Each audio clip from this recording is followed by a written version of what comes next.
वाचा एक हथियार है मेरे प्रियो।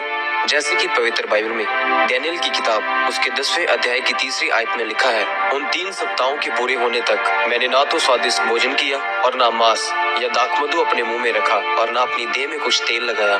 मेरे प्रियो, बाइबल में जब हम डैनियल के बारे में पढ़ते हैं तो लिखा है कि डैनियल ने 3 सप्ताहों के पूरे होने तक ना तो स्वादिष्ट भोजन किया और ना मांस या दाखमधु अपने मुंह में रखा और ना अपनी देह में तेल लगाया। उसने परमेश्वर के साथ वाचा को बांधा था, क्योंकि परमेश्वर ने उसको उपवास रखने के लिए प्रेरित किया था। वाचा बांधने का मतलब है अपने आप को परमेश्वर के आगे समर्पित करना, अपने आप को नम्र और दीन करना है। जब हम डैनियल की किताब उसके 10वें अध्याय की 12वीं आयत को पढ़ते हैं, हे डैनियल मत डर, क्योंकि पहले ही दिन को जब तूने समझने बूझने के लिए मन लगाया और अपने परमेश्वर के सामने अपने को दीन किया, उसी दिन तेरे वचन सुने गए और मैं तेरे वचनों को पूरा करने आ गया हूँ। तब दूत ने उससे कहा, जिस दिन तूने परमेश्वर की व्यवस्था को पूरा करने का, अपने जीवन की कमियों को दूर करने का, परमेश्वर की इच्छा को पूरा करने और उसकी महिमा को करने का फैसला किया, तब परमेश्वर ने उसकी प्रार्थना को सुनकर पहले ही दिन उसको डैनियल के पास उत्तर देकर भेजा। लेकिन वह स्वर्गदूत पहले दिन उसके पास नहीं पहुंचा, क्योंकि फारस के राज्य का प्रधान 21 दिन तक उसका सामना करता रहा।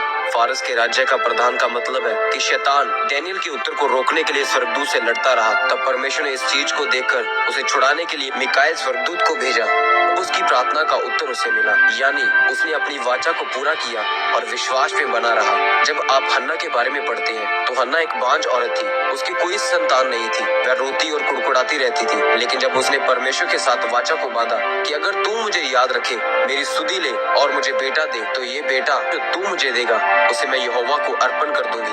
तब परमेश्वर ने उसकी वाचा को सुना और उसको संतान की आशीष दी। जब मैंने अपनी सेवकाई को शुरू किया तो मुझे रात को 12 बजे दुष्ट आत्मा के अटैक होते थे। तब उसी समय पवित्र आत्मा उपवास करने के लिए मेरी अगुवाई करता था। तब मैं परमेश्वर को कहता था कि परमेश्वर, मैंने तो अभी अपना रोजा खोलकर खाना खाया है। तब परमेश्वर मुझसे कहता था कि अभी अपने मुंह से बोलकर मुझसे उपवास करने की वाचा बांध। और जब मैं ऐसा बोलता था तो उसी समय मेरे अटैक खत्म हो जाते थे।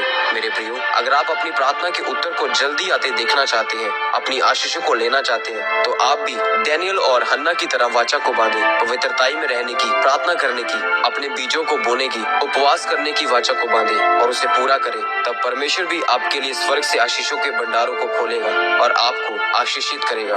आमीन।